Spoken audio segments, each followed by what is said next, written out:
And today, buckle up because we've got the ultimate political football reality show mashup. I mean, who needs Netflix when real life serves this much drama?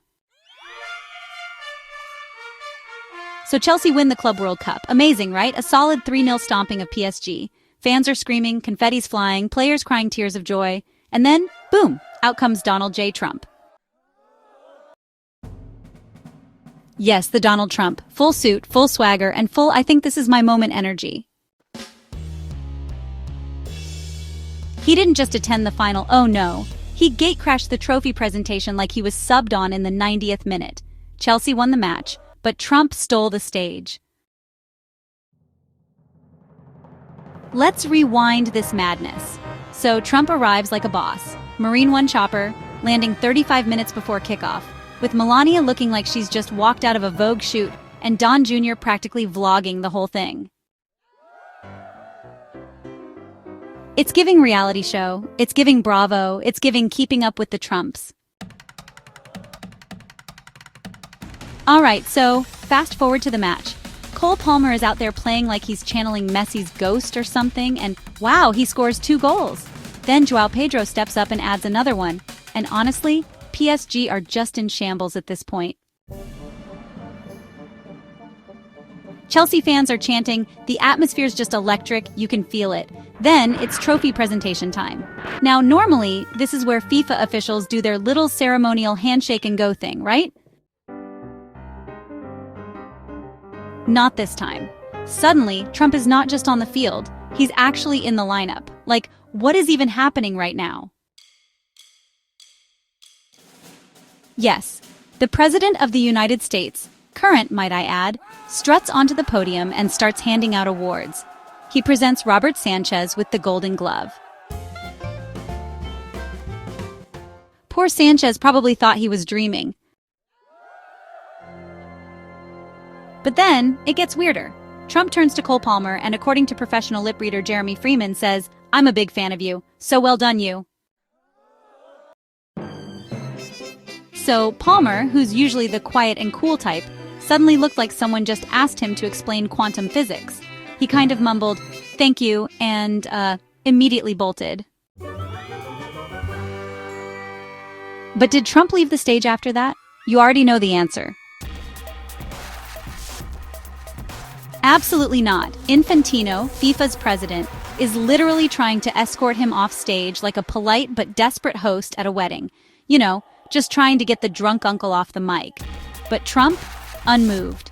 Man was planted like a trophy himself. What's he doing? The audacity, presidential.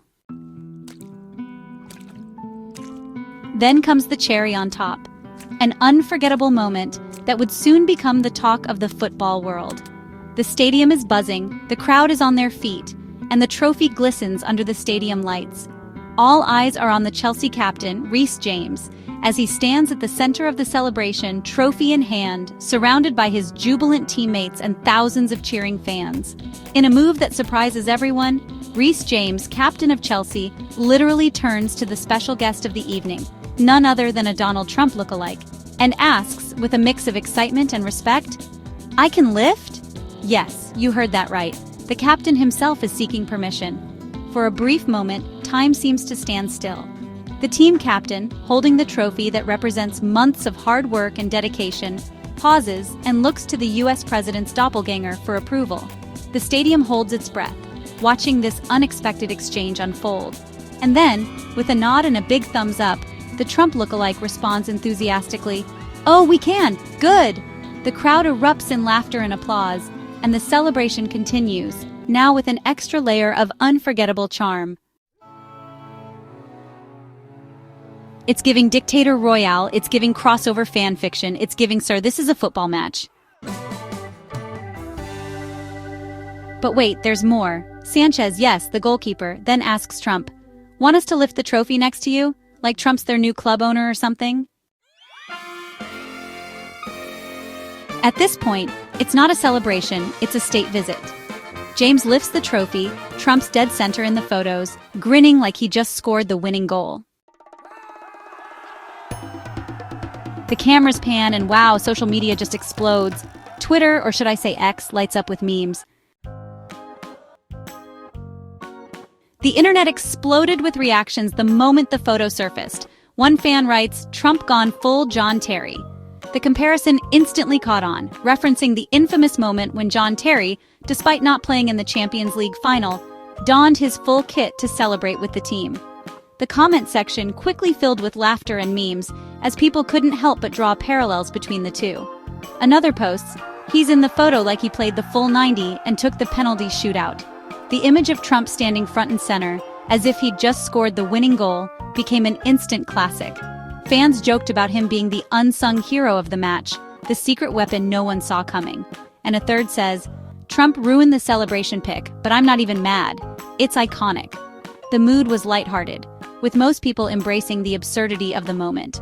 Social media feeds were flooded with witty remarks, and the photo quickly became a meme sensation. And then, the floodgates open. What started as a few jokes quickly turned into a full-blown Photoshop frenzy, as creative fans from around the world joined in on the fun.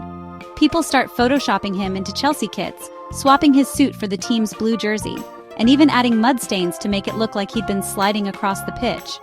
Some edits placed him in the middle of dramatic goal celebrations, while others had him lifting the trophy high above his head. Soon, fans were giving him a FIFA rating, debating whether his stats should be higher for leadership or showmanship. Mock player cards appeared online, complete with custom attributes and hilarious commentary about his on-field abilities. And of course, the ultimate question, when is he signing for Real Madrid? The jokes kept coming, with fans imagining press conferences, transfer rumors, and even mock interviews. In just a few hours, the internet had turned a single photo into a global football meme, uniting fans in laughter and creativity. Even John Terry himself had to feel seen. Meanwhile, poor Melania is on the sidelines, clapping politely like she's at her son's school play. And let's not forget the crowd reaction. As Trump walks out with Infantino to present the trophy, MetLife Stadium echoes with boos. Loud, long, unmistakable boos. The kind of booing you only get when your team signs an unfit 38-year-old striker on a 5-year contract. The camera crew panicked. The stadium jumbotron cuts away fast, security sweating bullets. Because don't forget, this was all happening exactly 1 year after Trump survived an assassination attempt in Pennsylvania. That's right, security was already tighter than Cole Palmer's first touch. Secret Service worked overtime to make this ridiculous moment happen. Back to the stage, Palmer looks like he wants to teleport. And, Reece James is frozen mid-lift. Sanchez is smiling like this is the highlight of his career. And Trump? He's just standing there, center frame, giving us that smug pageant smile. The internet has no chill. Memes start flying. Chelsea signs Trump on free transfer. Trump wins first football trophy without playing. Cole Palmer, player of the tournament. Trump, player of the planet. Even Chelsea fans were torn. Some loved the madness, while others were like, did we just get hijacked? And of course, Trump fans were eating it up. MAGA meets the Premier League. Somewhere out there, you can almost hear the furious tapping of Piers Morgan's keyboard as he drafts his latest op-ed, probably titled something like, "Why Trump Belongs in Football." You know he's ready to draw wild parallels between politics and sport, and he's not missing this opportunity to stir the pot. In his world, every match is a metaphor, and every headline is a chance to make a point, no matter how far-fetched. The British media is already buzzing, and you can bet Piers is leading the charge, ready to turn this post-match moment into tomorrow's front-page controversy.